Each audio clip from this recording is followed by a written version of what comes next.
했던 것처럼 이 시간이 정확히 약간 헷갈리는 부분들이 좀 있긴 합니다. 44절 보시면요. 44절 시간이 몇 시로 나와 있습니까? 제 6시쯤 되어 해가 빛을 잃고 온 땅의 어둠이 임하 제 9시까지 계속되었다 이렇게 나와 있습니다. 지금 예수님께서 십자가에 달리신 시간이 보통 오전 9시에서 오후 3시까지로 봅니다. 6시간 십자가에 달리신 거예요. 그러니까 제 3시에서부터 시작해서 제 6시까지가 한 분기점이 되고요. 6시에서 9시까지가 또 한 가지 이제 분기점이 되는 겁니다. 그럼 여기 나와 있는 제 6시는 오늘날로 말하면 몇 시에 해당이 될까요? 보통 낮 12시라고 이렇게 이야기를 합니다. 그러면 9시는요? 오후 3시 이렇게 나오는 거죠. 나중에 요한복음 할 때도 잠깐 보겠죠. 요한복음 잠깐 한번 가서 보실게요. 이건 이제 숙제를 드리는 겁니다. 한번 연구를 해보시라고요. 요한복음 19장 14절입니다.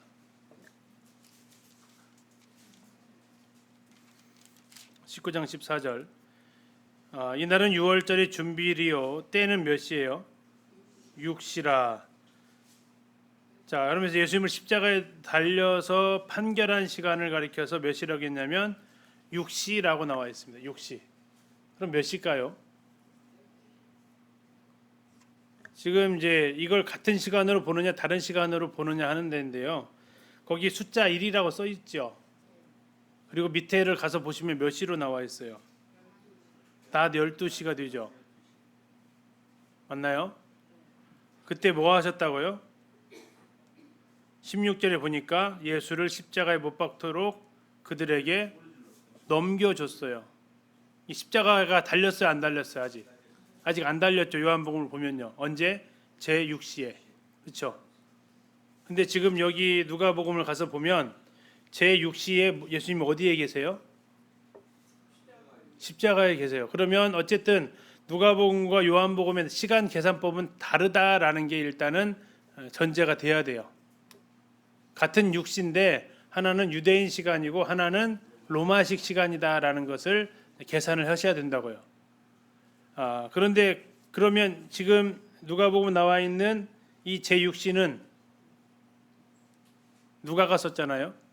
그러면 로마식으로 계산을 한다라는 얘기입니다. 그러면 오후 12시가 된다라는 거예요. 근데 요한복음도 왜 12시로 써놨냐 하는 부분이고요. 요한복음 손 넣어놓으셨으니까 앞으로 가셔서 18장으로 잠깐 가서 보실까요? 18장 28절입니다. 그들이 예수를 가야바에게서 관정으로 끌고 가니 시간이 언제예요? 새벽이었습니다. 그래서 빌라도한테 끌고 가는 시간이 지금 새벽이라고 나와 있어요. 그렇죠? 빌라도한테 끌고 간 시간이 언제라고요? 새벽. 아까 누가복음 가서 잠깐 보셨던 시간, 제가 잠깐 이것 때문에 고민이다라고 했던 시간 한번 보세요. 22장 66절. 자, 날이 새매. 새벽하고 날이 생거하고 어때요? 같은 의미죠, 거의. 근데 그들이 날이 샜을 때 어디 계셨어요? 사내들인 공회에 계셨습니다. 물론 시간 차이가 있기 때문에 그 새벽에 이제 빌라도한테 갔다 해도 큰 문제는 크게는 없어요. 그러면 적어도 예수님께서 십자가에 달리신 시간대를 계산을 하면 오전 9시에 십자가에 달리시거든요. 오전 9시로 계산을 했을 때 이 새벽에 지금 무슨 일이 다 진행이 돼야 돼요? 사내들인 공의가 소집되어져서 재판을 하고 빌라도한테 가서 또 재판하고 그런데 갈릴리 사람이라고 하니까 헤로드한테 또 갔다 와야 되고 다시 빌라도한테 오고 다시 빌라도가 2차 3차 판결하고 다음에 채찍질하고 예수님이 십자가에 달리셔야 되고 이 모든 게 3시간 안에 가능한 시간대냐 라는 이 문제점에 이제 저희들이 이제 부딪히는 겁니다. 자, 이것이 왜 그러냐면 목요일 날 돌아가셨다라는 것을 이제 딱 못을 받고 시간 계산을 하기 때문에 이제 나타나는 약간의 시간적인 고민이라는 겁니다. 만약에 수요일 날이 하루가 더 여유가 있다라면 12시라는 시간들이 다 뭐 크게 문제는 없어요. 그래서 이제 이 부분은 약간의 논쟁이 있는 부분이다라는 겁니다. 읽다가 이제 가끔 청년들이 물어봐서 지금 미리 대답을 해 드리는 거예요. 낮 12시인데 이걸 어떻게 시간을 봐야 되느냐, 뭐 그런 부분들 질문들을 해서 뭐 그런 부분들을 자세히 성경을 읽기 때문에 발견해내는 측면이기도 하죠. 그래서 성도님들도 한번 숙제를 한번 해보시라고. 혼자 고민하면 쓸쓸하잖아요. 같이 고민하시는 게 좋죠. 자, 어쨌든 여기서 말하고 있는 누가복음은 일단은 시간은 예수님께서 달리신 십자가의 시간은 제6시라고 하는 것은 낮 12시가 일단은 맞습니다. 이건 틀리진 않아요. 그러나 이 달리기 전까지 시간이 약간 혼돈스럽기는 하다라는 겁니다. 자, 여기까지만 일단 정리를 좀 할게요. 시간에 대해서는 그렇습니다. 다시 정리하면 44절에 제6시쯤 되었다는 얘기는 몇 시라고요? 낮 12시. 9시는 9시까지 어둠이 계속됐다고 했잖아요. 오후 3시. 오후 6시가 되면 유대인들은 날짜가 바뀝니다. 예. 그러니까 지금 이것은 지금 그들에게 있어서는 금요일 날이 되는 겁니다. 그리고 이제 해 넘어가면 안식일이 들어가는 거고, 그리고 그 다음 날은 안식일 다음 날이 되는 거예요. 그렇게 되다 보니까 예수님께서 십자가에서 죽으신 것이 2박 3일이 되는 거예요. 온전한 3일 자체가 안 되고. 이해 가셨죠? 예, 6월절 날 죽으셨고 안식일 날 하루 지나고 안식일 새벽이라는 얘기는 이제 6시 넘어서니까 또 하루가 이렇게 달라지는 거니까 그렇게 계산을 지금 했을 때 3일이 되는 거고요. 여기서 시간 계산만 일단 좀 기억을 하시면 되겠습니다. 45절에 놀라운 일이 벌어집니다. 무슨 일이 벌어진다고요? 성소의 휘장이 한가운데가 찢어졌다라고 나옵니다. 자, 이제 성막과 성소의 휘장은 약간 다릅니다. 성막은 얇습니다. 두께가. 그런데 이 성소의 이 헤롯 성전의 그 휘장은 되게 두꺼웠다고 이야기를 하고요. 그래서 요세푸스의 기록에 의하면 그 두께가 말 6마리가 양쪽에서 잡아당겨도 찢어지지 않을 정도의 두께를 가지고 있었다라고 이야기를 하는 거예요. 성막이 그렇다는 게 아니고요. 성전에 있을 때의 휘장의 두께가 그렇다는 겁니다. 되게 웅장하게 지어졌을 때. 그런데 양쪽에서 말 6마리가 끌어도 안 찢어졌던 휘장이 예수님 돌아가셨을 때 뭐가 됐다고요? 위에서부터 아래까지 찢어졌다라고 나옵니다. 이 나중에 히브리서에서 그 내용이 나오죠. 이 휘장이 뭘 가리킨다고 나옵니까? 예수님의 육체를 가리킨다라고 이렇게 나오죠. 그래서 결국 그것이 찢어지면서 더 이상 사람들이 대속죄일만 들어가지 않고 하나님 앞에 예수 피를 힘입어 당당히 나아갈 수 있는 길을 열어 놓으셨다고 히브리서 10장에서 이야기를 하고 있는 겁니다. 자, 예수님께서 46절에 큰 소리로 불러 이르시되 아버지 내 영혼을 아버지 손에 부탁합니다 하고 이 말씀을 하시니 숨지셨다 나오는데 이게 마지막 가상 7원 중에서 마지막 말씀이죠. 아버지라고 부를 수 있었던 것은 그분이 하셨던 일을 다 성취하셨다라는 거고 그것은 성소의 휘장이 찢어지는 것으로서 증명이 되게 됩니다. 자, 이 광경을 백부장이 바라봅니다. 그러면서 그가 뭐라고 얘기합니까? 하나님께 영광을 돌리며 이 사람은 정령 의인이었다라고 이야기를 합니다. 성경에서 백부장은 상당히 좋은 이미지로서 여러 군데에서 등장을 하고 있기도 하죠. 구경하던 사람들은 뭐라고 얘기합니까? 가슴을 치면서 돌아갔다라고 합니다. 왜 가슴을 쳤는지는 모르겠습니다. 자기들이 메시아를 죽였다고 생각하는 건지 어떤 일인지는 모르겠지만 하여튼 이적들이 계속해서 일어났고 다른 복음서를 보게 되면 무덤이 열렸다라는 표현도 나오고 지진이 일어났다라는 표현이 나오기 때문에 그들도 뭔가 지금 답답함을 아마 느끼는 것 같습니다. 예수님을 아는 자들 49절입니다. 예수님을 아는 자들과 갈릴리로부터 따라온 여자들도 다 멀리 서서 이 일을 다 지켜봤다라는 겁니다. 이 일을 지켜봤다라는 것은 이제 예수님을 무덤에 누이는 것까지 다 본 거죠. 50절에서 56절은 예수님이 이제 부자의 무덤에 안치되는 예언이 성취가 되는데 그 부자는 누구였습니까? 아리마대 사람 요셉이었습니다. 그를 가리켜서 50절에 말하기를 공회의 의원이었다. 우리식으로 말하면 국회의원이었다 라는 거고요. 의로운 사람이었다라고 얘기합니다. 의로운 사람이었는데 그는 예수님 죽으신 후에야 그의 믿음을 이제 표시를 하는 사람으로 나옵니다. 그래서 산헤드린 공회에서 예수님을 믿었던 두 사람이 등장하는 것이 니고데모라는 한 사람하고 여기 아리마대 사람 요셉이 등장을 하게 되는 거죠. 그래서 그가 하나님 나라를 기다리는 사람으로 이렇게 51절에서는 소개하고 있고요. 예수님의 시체를 내려서 53절 세마포로 싸고 자기 무덤에다가 이렇게 넣어두게 됩니다. 그리고 55절 갈릴리에서 함께 온 여자들이 그 무덤을 어디에다 두었는지 정확하게 알고 확인하고 갑니다. 뭐 하려고요? 향품과 향유를 붓기 위해서. 그렇게 하면서 23장에서 예수님께서 이제 돌아가시게 되죠. 그 나눠드린 것은 헤롯 안티파스 그 가문 계보도 이렇게 나와 있죠. 우리가 이건 예전에도 많이 봤습니다. 지금 헤롯 안티파스가 지금 나와 있는 게 여기 나와 있는 이 헤롯 안티파스입니다. 세례 요한을 죽였던 사람이고요. 분봉왕이었습니다. 헤롯의 세 아들이 분봉왕이 되는데 이 분봉왕 중에 한 사람이었죠. 나중에 그가 이제 헤로디아 하고 결혼하게 되면서 세례 요한으로부터 책망을 받았고 살로메가 춤추면서 이제 이 헤롯 안디바가 세례 요한을 죽이게 되는 그 일이 등장하게 됩니다. 자, 이 예수님의 경로를 이렇게 잠시 이렇게 좀 한번 보면은요. 이게 지금 예루살렘 성전입니다. 여기가 성전이고 그 맞은편 동쪽 맞은편이 감람산입니다. 올리브 동산 겟세마네가 있는 거고요. 여기가 이제 이 부자들이 사는 도시입니다. 부자들이 사는 도시 아까 했던 마가다락방도 여기에 있고 가야바의 집터도 다 이곳에 되어져 있죠. 예수님께서 잡아가셨던 길이 이 길입니다. 이게 기드론 길 골짜기, 이게 기드론 골짜기인데 마가다락방에서 가시는 이 길을 따라서 가시고 다시 그 길을 따라서 잡혀 오시는 내용이 되죠. 시간 구성대로 이렇게 하게 되면 예수님께서 일요일 날 종려주일 날 무슨 일을 하셨다고 했어요? 종려주일 날 하셨던 일이 예루살렘 입성을 하셨다라는 겁니다. 여기 나와 있는 대로 호산나 하시면서 예루살렘 입성을 하세요. 호산나 하면서 예루살렘 입성을 하시는 겁니다. 어디서 출발하셨냐면 베다니 마리아의 집에서 출발하셔서 예루살렘 성으로 스데반 문으로 양문으로 들어가 있을 겁니다. 그렇게 해서 하시고 일요일 밤에 다시 베다니로 퇴근하세요. 월요일 날 오셔가지고 뭐 하시냐면 성전 정화를 하세요. 성전 정화. 그리고 나서 다시 퇴근을 하십니다. 화요일 날 여러 가지 논쟁을 했다라겠죠.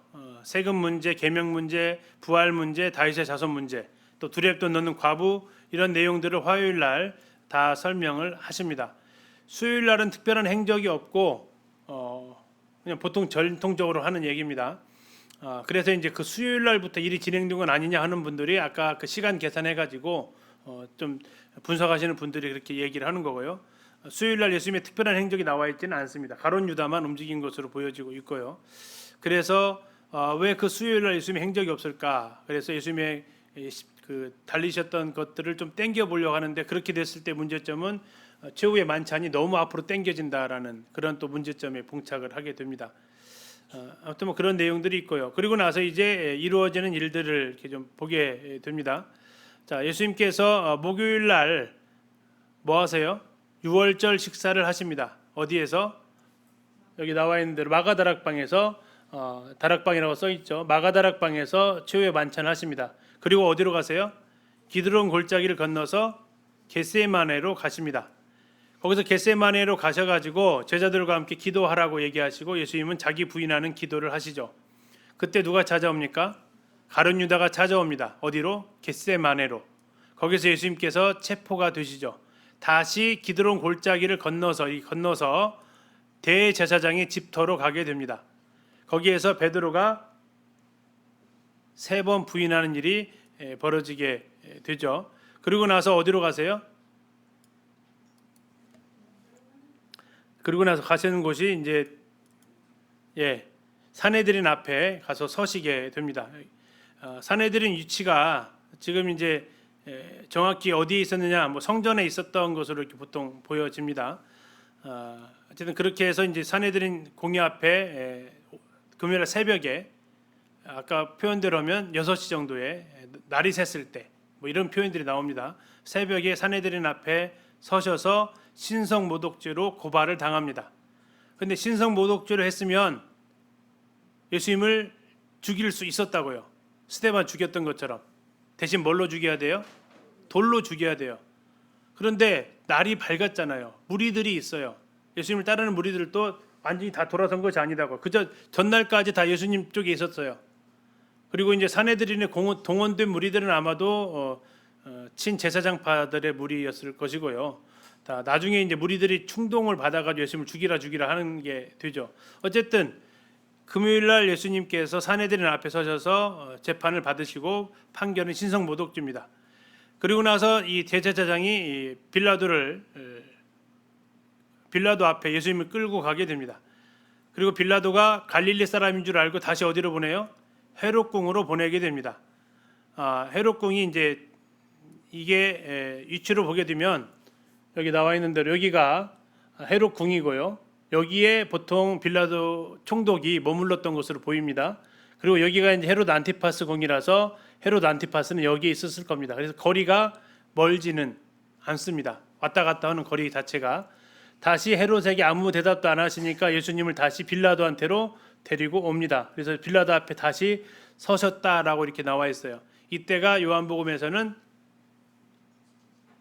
새벽이었다, 6시였다라고 이야기를 또 하는 겁니다. 시간 계산이 그렇습니다. 그리고 예수님께서 이제 골고다의 십자가에 달리시게 되는데 여기서부터 간 거죠. 참 이 지도를 보게 되면 이 지도에 따르면 비아 돌로로사라고 하는 십자가의 길이 경로가 완전히 달라지게 돼요. 기존의 경로는 이 안토니아 요새에서부터 출발을 해야 돼요. 왜요? 여기에서 빌라도가 판결을 내렸다고 하니까. 근데 요즘 주장하는 것들이 여기서가 아니라 빌라도가 성전 수비대 쪽에 늘 같이 있었던 사람들이 아니거든요. 빌라도는 6월절마다 올라왔기 때문에 굳이 여기 있지 않았을 것이고 헤롯궁에 머물렀을 것이다라고 하게 되면 예수님을 판결했던 것이 보통 비아돌로로사에서 여기서 판결했다고 해요. 박석이라고. 근데 요즘은 이제 이곳에 여기에 지금 이스라엘에 가면 여기에 뭐가 있냐면 다윗타워가 있어요. 다윗타워가 있어서 여기서 판결했었다 그러면 십자가의 길 어떻게 되냐면 여기서부터 시작해가지고 일로 나가는 거예요. 지금은 예루살렘 가면 십자가의 길 이렇게 해가지고 이렇게 나가요. 이 길로. 이게 이제 십자가의 길이 완전히 달라지는 또 하나의 지도인 거죠. 그 자체가 이제 어떤 것이 정확한지는 모르겠지만 아무튼 헤롯궁에 머물렀다면 십자가의 길은 달라지게 됩니다. 금요일 날 예수님께서 십자가에서 이렇게 돌아가시게 되는 일정입니다. 다시 정리할게요. 여기서 최후의 만찬하시고 기드론 골짜기 건너서 겟세마네 가십니다.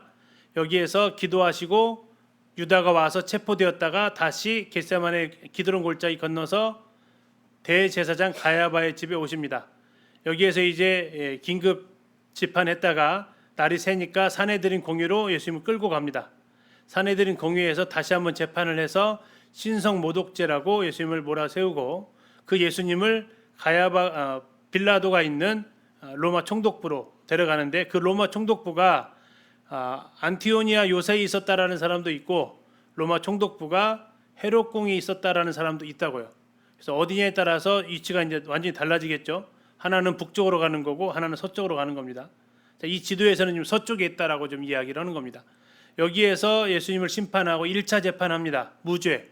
그런데 갈릴리 사람이라고 하니까 다시 예수님을 그 옆에 있는 헤롯 안티파스 궁으로 보냅니다. 예수님은 여기서 아무 말씀 안 하시고요. 다시 예수님을 빌라도 앞으로 보냅니다. 여기서 2차, 3차 선고 무죄 했지만 백성들이 십자가에 죽이라고 해서 결국 빌라도가 예수님을 십자가에 죽이도록 내어줍니다. 그래서 여기가 지금 예수님께서 십자가에 달리셨던 골고다, 해골의 곳. 자, 이게 지금 예수님 당시의 성벽이라서 예수님이 영문 밖에서 죽으십니다. 지금 밖에 있는 이 성벽은 오늘날 가게 되면 이 성벽을 따라 되어 있는데 이것은 예수님 사후 한참 이후에 지어진 성벽이고요. 예수님 당시의 성벽은 이렇게 되어져 있습니다. 이 성벽으로 예수님이 성 밖에서 죽으신 겁니다. 히브리서 밖에도 영문 밖에서 죽으셨다라고 했죠. 여기서 죽으신 것이 이 성 쌓았던 시기가 좀 달라서 성 안에 있는 것처럼 보이지만 예수님 당시에는 이 성이어서 성 밖에 죽으신 겁니다. 이렇게 해서 예수님의 그 죽으셨던 행로를 우리가 확인할 수 있습니다. 이슈가 되는 것은 과연 빌라도는 어디에서 잠을 잤냐 하는 거예요. 그것 때문에 지금 논쟁을 하는 거라고요. 만약에 전통적인 가톨릭 견해라면 여기를 얘기를 하고요. 근데 빌라도가 예루살렘에 상주했다라면 여기에 있을 가능성이 있어요. 그러나 그는 명절 때만 올라와요. 그러면 이 군대들하고 빌라도는 친하지 않아요. 자기 친위부대가 따로 있으니까.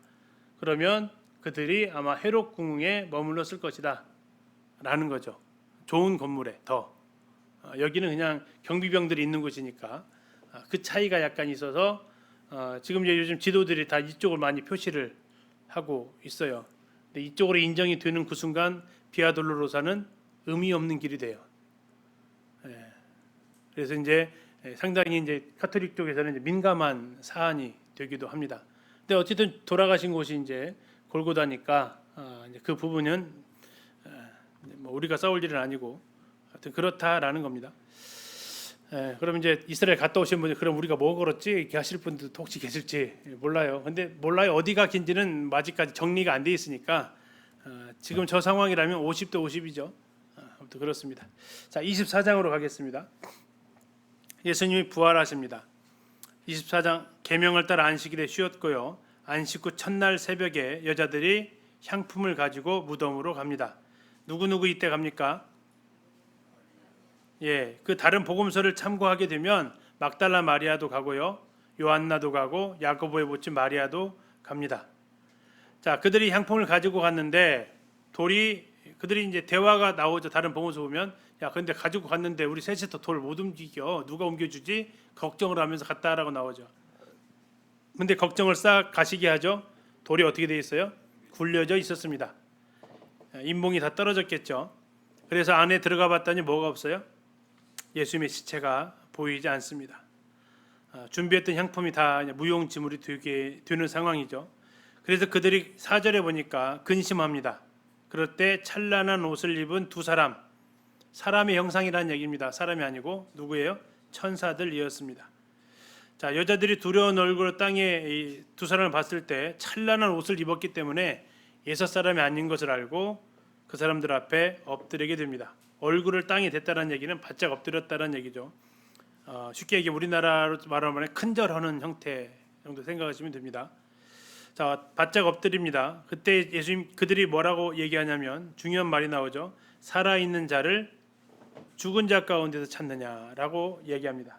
그리고 여기 계시지 않고 살아나셨다라고 얘기합니다. 부활이라는 얘기죠.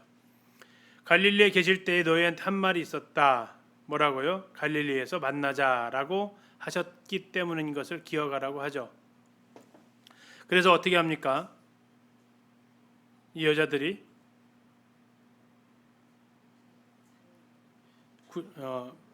9절입니다. 무덤에서 돌아가 이 모든 것을 11사도와 다른 모든 이들에게 알려주는 그 책임을 받게 됩니다. 자, 그러면 10절에 그들 여자들 명단이 나오죠. 막달라 마리아, 요한나, 야고보의 모친 마리아 이렇게 등장합니다. 자, 사도들이 11절에 보니까 믿었어요, 안 믿었어요? 안 믿었다고 나옵니다. 사도들은 믿지 않았다라고 나오고 여기에 약간의 의심을 가졌던 베드로와 요한은 뛰어갑니다. 어디로요? 무덤을 향해서 뛰어갑니다. 자, 베드로가 먼저 출발했는데 요한이 좀 젊었는지 요한이 앞서서 뛰어갔다라고 성경은 다른 곳에서 기록을 하고 있죠. 자, 그렇게 해서 일단은 지금 무덤에서의 부활 사건이 끝났습니다. 예수님은 지금 무덤에 안 계십니다. 어디 가셨을까요? 13절에 나옵니다. 엠마오로 가시는 일행 속에 나타나시게 됩니다. 자, 그날에 그들 중 둘이 예루살렘에서 25리 되는 엠마오로 하는 마을로 갔다 이렇게 나와 있습니다. 25리면은 몇 킬로입니까? 심리가 4킬로입니다. 그죠? 25리면 10킬로. 60 스타디온으로 나옵니다. 헬라어로 보면 60 스타디온. 이건 우리식으로 좀 25리로 바꾼 거고 그러면 약 11km에서 12km 정도 됩니다. 11에서 12km 정도 되는 마을 그것이 어디에 있다고요? 엠마오라는 얘기입니다. 엠마오를 찾을 때 예루살렘에서 12km 반경 안에서 찾아야 된다라는 것이 그 엠마오 마을을 찾는 첫 번째 기준이 되는 겁니다. 자, 그러면서 그들이 둘이서 이야기를 하는데 자, 무슨 이야기를 합니까? 14절 이 모든 된 일을 이야기합니다. 아마 예수님께서 죽으시고 부활하신 그 이야기를 아마 했을 겁니다. 자, 예수님께서 15절입니다. 서로 이야기하며 문의할 때 예수께서 가까이 이르러 그들과 동행하셨습니다. 그러나 알아봐요? 못 알아봅니다. 그 이유는 뭐라고 나옵니까? 눈이 가려져 있다라는 겁니다. 자, 여기를 잘 보셔야 됩니다. 눈이 어떤 상태라고요? 가려져서라는 겁니다. 그러면 무슨 일이 나중에 벌어질까요? 31절 보세요. 그들의 눈이 밝아져 이렇게 나와 있어요. 자, 가려졌기 때문에 예수님을 몰랐던 그들이 갑자기 눈이 밝아지는 일이 벌어졌다라는 겁니다. 그래서 눈이 밝아졌더니 무슨 일이 벌어져요? 그인 줄 알아보았다. 예수님인 줄 알아보았다라는 겁니다. 자, 예수님 옆에 계신 거 보이세요? 내 옆에 계시는 거 보이시냐고요? 안 보이세요? 왜 안 보여요? 눈이 가려져 있어서 안 보이시는 거예요. 근데 안 보인다고 안 계시는 건 아닙니다. 어떻게 하기를 기도하셔야 돼요? 눈이 제발 좀 떠져라라고, 눈아 좀 제발 밝아져라라고 기도하시면 보인다는 얘기죠. 자, 눈이 가려져서 알아보지 못했다라고 이야기를 합니다. 그러면서 대화를 하는데 예수님 아닌 줄 알고 대화를 하는 거죠. 자, 그 한 사람 이름이 18절에 나옵니다. 누굽니까? 글로바라고 나와 있습니다. 글로바. 자, 그 사람이 뭐라고 하냐면 18절, 당신이 예루살렘에 체류하면서도 요즘 거기서 된 일을 혼자만 알지 못하냐면서 약간 짜증, 약간 혼내는, 꾸지람 이렇게 합니다. 책망하고 있죠 지금. 왜요? 눈이 가려져 있으니까. 자, 예수님 참 연기 잘하십니다. 19절입니다. 무슨 일인데? 그랬더니 그 사람들이 나사렛 예수의 일이지. 그는 하나님과 모든 백성 앞에서 말과 일에 능력이 많으신 선지자였는데 대제사장과 관리들이 사형 판결 넘겨줘서 십자가에서 못 박아 죽였다고 하면서 이야기를 하는 거예요. 우리는 이 예수님이 우리를 속량해 줄 줄 알았다. 이게 메시아상이라는 거죠. 정치적 메시아상을 기대했다라는 겁니다. 또 22절, 또 우리 중에 여자들이 무덤에 갔는데 새벽에 찾아갔는데 23절, 시체는 보지 못하고 천사들만 보았대. 그리고 그 천사가 뭐라고 했다고요? 그 천사들이 살아났다고 하는데 이런 일들이 있었다라고 좀 이야기를 아주 이제 모르는 사람한테 친절하게 이야기를 해주고 있죠. 25절입니다. 이르시되 미련하고 선지자들이 말한 모든 것을 마음에 더디 믿는 자들이여, 그리스도가 이런 고난을 받고, 십자가 고난입니다. 자기의 영광, 부활의 영광입니다. 들어갈 것을 할 것이 아니냐. 이에 모세와 모든 선지자의 글로 시작하여 모든 성경 무슨 성경이에요? 구약 성경입니다. 구약 성경을 뭐라고 얘기하냐면 모세와 선지자의 글로 이야기를 합니다. 모세와 선지자의 글. 모세라는 얘기는 모세오경이죠. 창세기부터 신명기까지 선지자의 글, 그것을 가리켜서 구약 성경이라고 얘기를 하는 겁니다. 자기에 관한 것은 누구예요? 예수님에 대한 것을 자세히 설명하십니다. 눈이 떠졌어요, 안 떠졌어요? 그래도 안 떠졌어요. 창세기부터 말라기까지 다 훑어줬는데 눈이 안 떠졌다고요. 자, 28절입니다. 그들이 가는 마을이 어디예요? 엠마오죠. 가까이 가매 예수님은 더 가려고 하지 않습니다. 근데 그들이 강권해서 같이 가자고 얘기합니다. 때가 저물어가고 날이 이미 기울었다고 하면서 함께 들어가자고 얘기합니다. 30절, 드디어 그들과 함께 뭐 하실 때요? 음식 잡수실 때에 뭐 하십니까? 예수님이 떡을 가지사 축사하시고 떼어서 그들에게 주십니다. 무슨 사건이죠? 최후의 만찬에 하셨던 것처럼 주님이 하셨다라는 거예요. 그랬더니 그들이 어떻게 됐대요? 눈이 밝아졌어요. 그렇게 설교를 다 말라기까지 훑어줘도 몰랐던 그들이 최후의 만찬에서 하셨던 예수님의 그 모습을 보고 아마도 제자들로부터 그 이야기를 다 들었을 겁니다.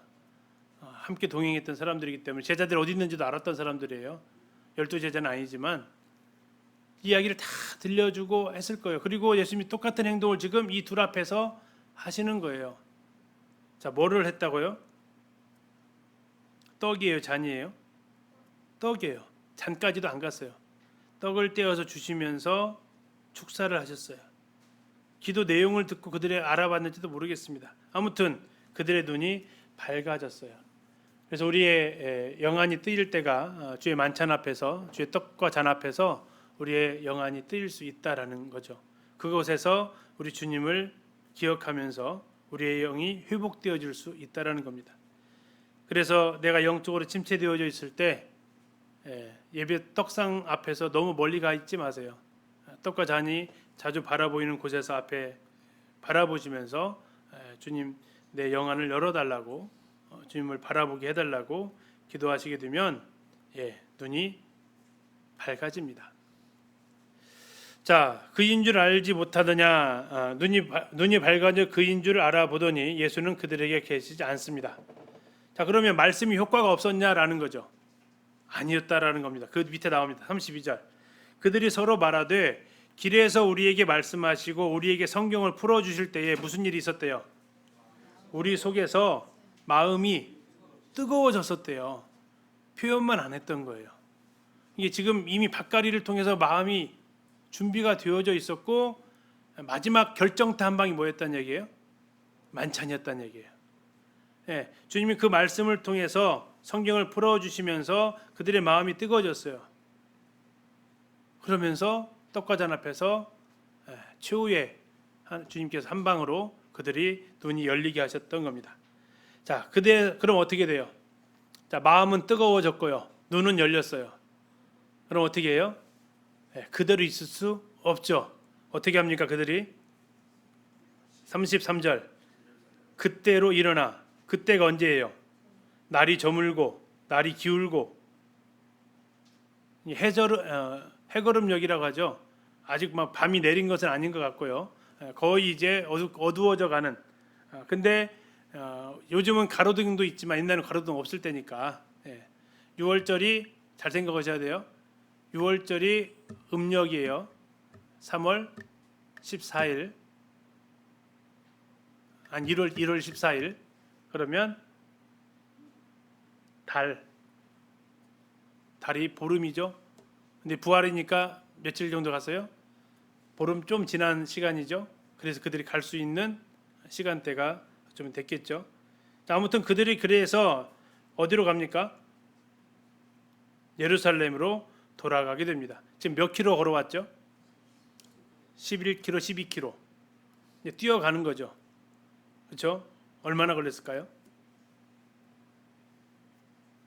뭔가 뭐 초능력이 주어지진 않았을 거고 10킬로 가는데 보통 얼마 걸려요? 뛰어가면 걸어서 4킬로 1시간에 4킬로 갑니다. 뛰어가면 뭐 2배 이상은 빠르잖아요.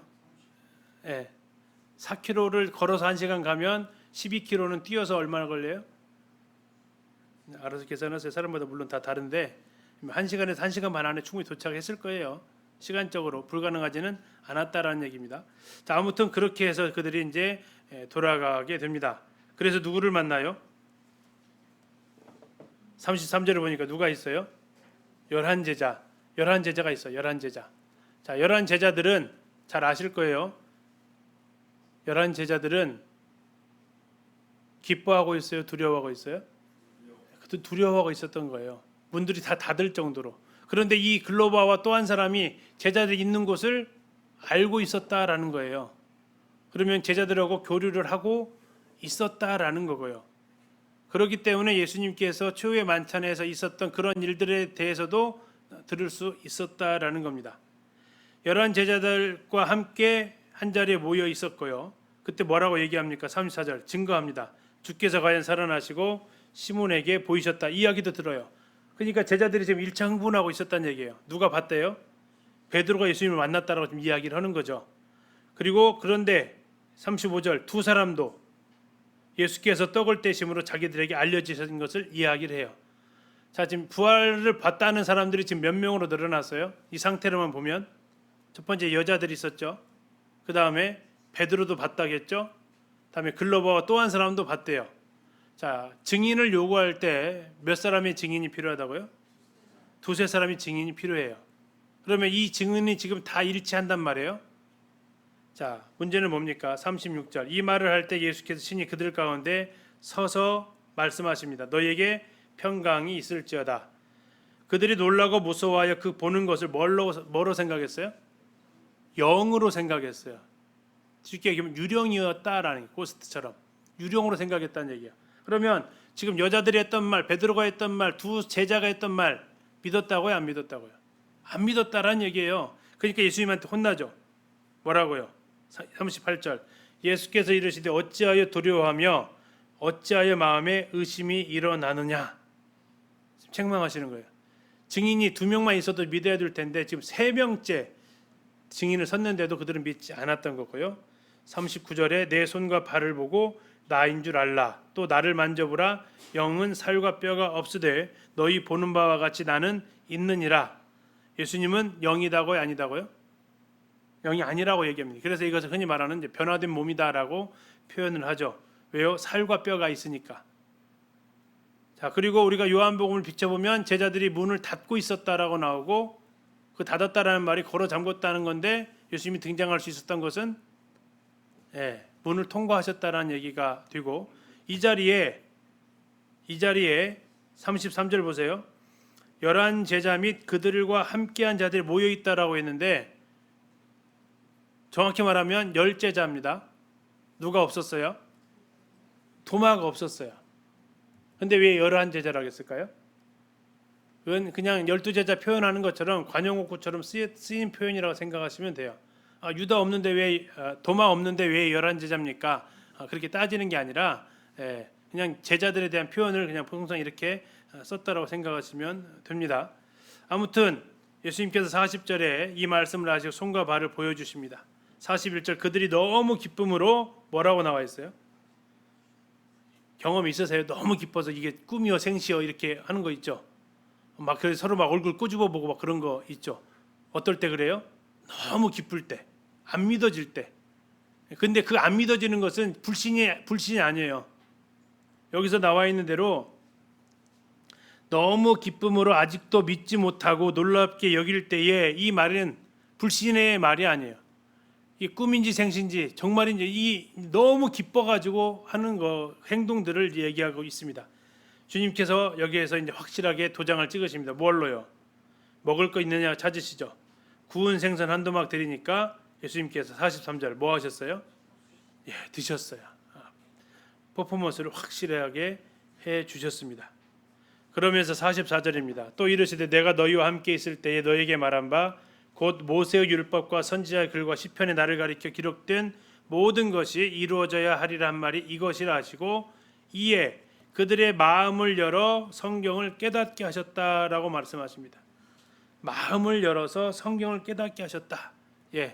주님께서 답답하셨던 것 같아요. 46절 그리스도가 고난을 받고 제3일에 죽은 자 가운데 살아날 것. 47절 그의 이름으로 죄사함을 받게 하는 회개가 이제 시작될 것. 그리고 모든 족속에게 전파될 것을 말씀을 하십니다. 48절 너희는 이 모든 일에 뭐가 되라? 증인이 되라. 볼지어다 내가 내 아버지께서 약속하신 것 성령이죠. 너희에게 보내리니 너희는 위로부터 능력이 입혀질 때까지 이 성에 머물라 하시니라. 어쩌면 이 내용이 전체적인 기록이 이제 그동안 부활 사건을 한 번에 다 종합적으로 설명하는 것처럼 보여지는 부분이 되겠습니다. 자, 이게 지금 예수님 부활하신 첫째 날에 하셨던 그 사역들이죠. 그리고 시간이 흘러서 50절은 드디어 예수님께서 40일이 지났습니다. 부활하시고 40일간 함께 하셨습니다. 자, 예수께서 그들을 데리시고 어디로 가세요? 베다니 앞까지 가십니다. 베다니 앞이면 감람산이라고 보시면 됩니다. 감람산만 넘어가면 베다니가 나오니까요. 손을 들어 그들에게 축복하실 때에 그들을 떠나 어디로요? 하늘로 올라가십니다.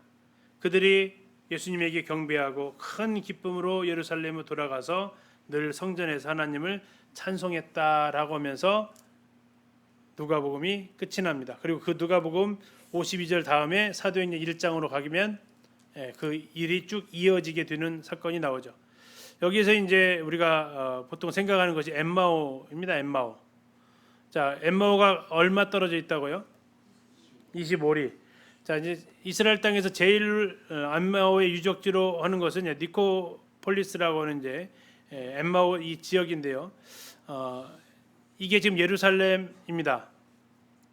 예루살렘 기준으로 해서 12km. 이게 60 스타디온으로 나와 있어요. 60 스타디온으로 나와 있습니다. 약 이게 11에서 12 정도 되는데 예루살렘 기준입니다. 어디에 해당이 되느냐, 어디 도시가 되냐. 제일 첫 번째 후보지가 아부곳이라고 기란 여아림 성언약궤 있었던 곳 하나 있습니다. 다음에 엘 쿠베이베라는 지역이 또 하나 있고요. 이스라엘 총 5군데 후보지가 이렇게 있어요. 예루살렘에서 아까 말씀드린 대로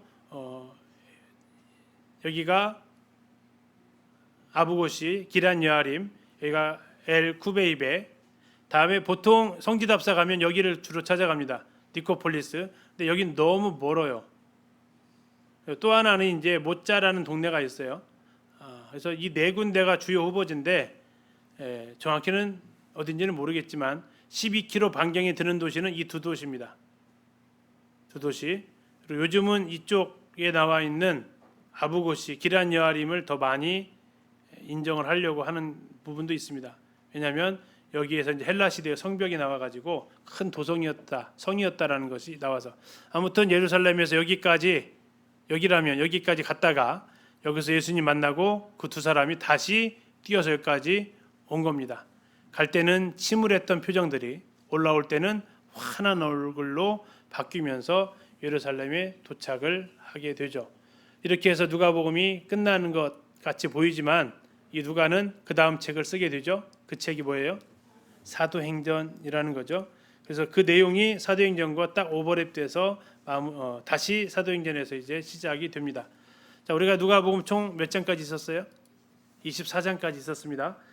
이제 예수님께서 1장부터 24장까지 누가복음에 소유된 사람들을 찾아가는 그 복음서로서 마지막까지도 예수님이 누구를 찾아가세요? 절망과 실망에 빠져있던 그 사람. 안식일에만 예수님이 얼마나 부활날 아침 얼마나 바쁘셨는지를 몰라요. 여인들 만나주러 가셨죠. 누구 만났어요? 베드로 만나주러 갔죠. 또 누구 만나러 가요? 두 글로바와 또 한 사람 만나러 가셨죠. 또 어디로 가요? 또 예루살렘 또 가셔요. 예수님이 변화된 몸의 특징 아까 보셨죠? 뭐 할 수 있어요? 먹을 수 있어요. 또 뭘 할 수 있어요? 지금 이렇게 돌아다니는 거 보니까 걸어다니진 않으셨겠죠. 제자들 앞에서 순간 사라지시는 거 보셨죠? 예, 우리도 그렇게 된다고요. 예수님의 변화된 몸을 입으면 우리도 사라져요. 그러면 이 집회 끝나고 순간 어디로 가실 수 있어요? 집으로 이동이 가능하다고요. 예수님이 지금 순간 이동해서 예루살렘 가시기도 하니까 이게 지금 변화된 몸. 근데 먹을 것도 먹을 수 있어요. 그래서 천국의 생명나무 12가지를 닫는 그 열매도 드실 수 있는 거죠. 관상용이 아니라는 거예요. 물건도 통과할 수 있고요. 이게 이제 부활한 몸의 특징이죠. 그래서 이렇게 해서 누가복음 마치고 다음 주에는 이제 요한복음으로 넘어가도록 하겠습니다. 선생님 기도해 주시고 오늘 마치도록 하겠습니다.